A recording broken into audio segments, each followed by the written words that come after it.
This trip was special to me. Kazakhstan, my 50th country. 2 weeks, 4 cities, a couple of huge day trips, and tons of unforgettable experiences. I went in curious and came out surprised in the best way. Hi everyone, Buzz here from Buzzin' Around the World. In this video, I will share my first impressions of Kazakhstan, one of the most unique countries I've visited. I routed Astana to Turkistan to Almaty, with day trips to Charyn Canyon, Kolsay and Kaindy Lakes, and Altyn-Emel National Park. Then finished in Aktau on the Caspian Sea before looping back to Astana. Used this as a flexible route, not a rigid schedule. Getting around was easy. In the cities, I used Yandex Go, an app similar to Uber. An airport to hotel ride usually ran $4 to $10, and scooters in Astana and Almaty were great for short hops and rarely cost more than $3. One tip, always match the license plate in the app before you get in, especially at airports where individuals try to pose as your driver. Paying for things was painless. Tap to pay worked almost everywhere, while locals often used a QR code. The currency is the Kazakh tenge. At the time of publish, 500 tenge was a little under $1 US. Be sure to carry small notes because big bills can be hard to break. And at the ATM, always decline the machine's conversion rate so your bank can set the rate. Most city sites cost 500 to 2,000 tenge.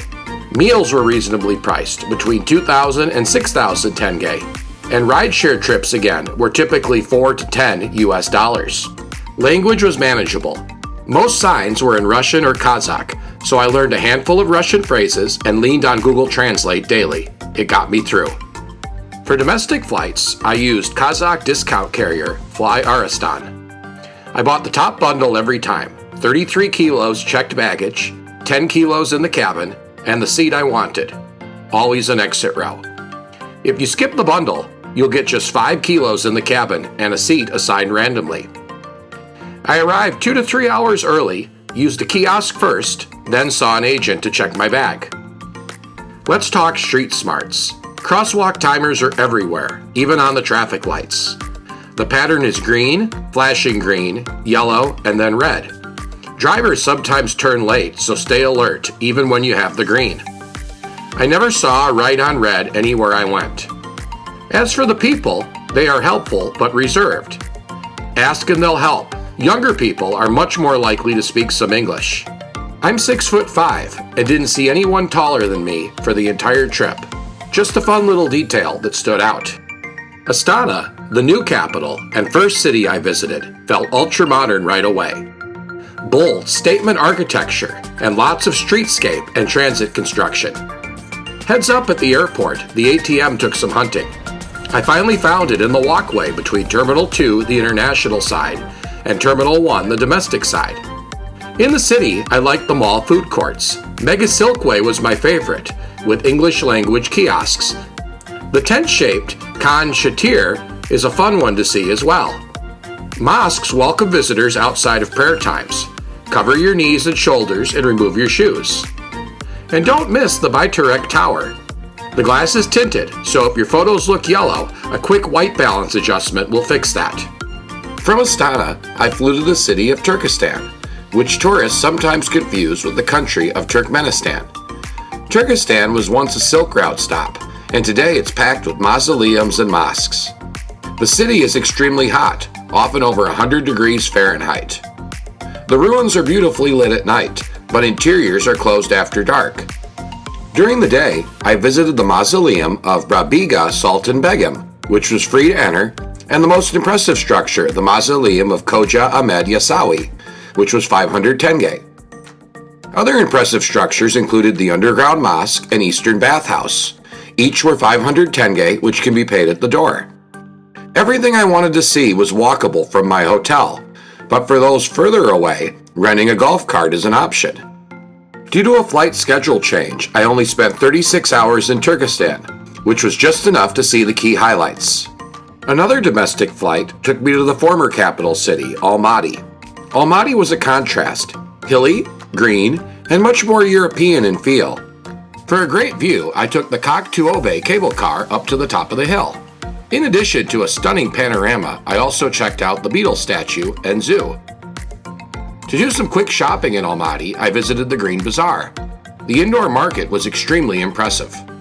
For a quick burger, I tried I Am restaurant, the local McDonald's replacement, but I also ate plenty of Kazakh food.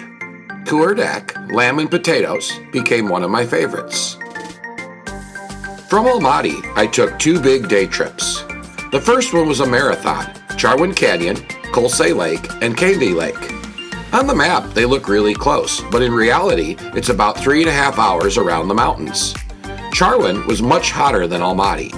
I walked the rim, hiked down to the river, and for 500 tenge, you can ride a Soviet-era cruiser back so you don't have to retrace your steps. Kolsay was gorgeous but crowded. Think Banff or the Colorado Rockies. Kaindy was my favorite. Getting there meant 12 kilometers of rough trekking with river fords. We switched to a Soviet-era UAZ minivan. Then either hiked or took a shuttle for 500 tenge. You can also rent a horse for 7,000 tenge. The lake itself is surreal. An earthquake formed a natural dam that flooded a spruce valley, and now tree trunks pierce the turquoise water like something out of a dream. The second day trip was to Altyn-Emel National Park, and it ended up being the highlight of the entire journey. The Aktau chalk mountains are striped in colors, and the singing dune really does sing. To hear it, sit down and do what can only be described as a gentle butt scoot. The vibration creates a low pipe organ sound. Be sure to bring 2 to 3 liters of water. I brought only 1 liter and ran out fast. There's also a lot of off-roading, so if you get motion sick, prep accordingly. I finished in Aktau on the Caspian Sea, a body of water I'd never seen before. Summer temperatures can sit in the 90s or higher, and I was grateful for a bucket hat, sunscreen, and a long-sleeved sun shirt. Within the city limits, most Caspian access is a rocky shoreline, better for wading than swimming, but I love the rock-cut promenade toward Melivoy Cape and the stair climb for the views.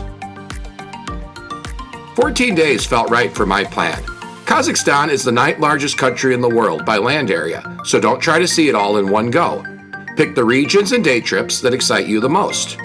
For me, that was Astana's skyline, Turkistan's mausoleums, the long Almaty day out to Charyn, Kolsay, and Kaindy, the colorful bands of Altyn-Emel, and a quiet wrap-up on the Caspian and Aktau. That's my first impressions report from Kazakhstan, country number 50. If you are planning a similar route, I hope this information will help. And if you've been, I'd love to hear what surprised you the most. If you enjoyed this video, please smash that like button and subscribe.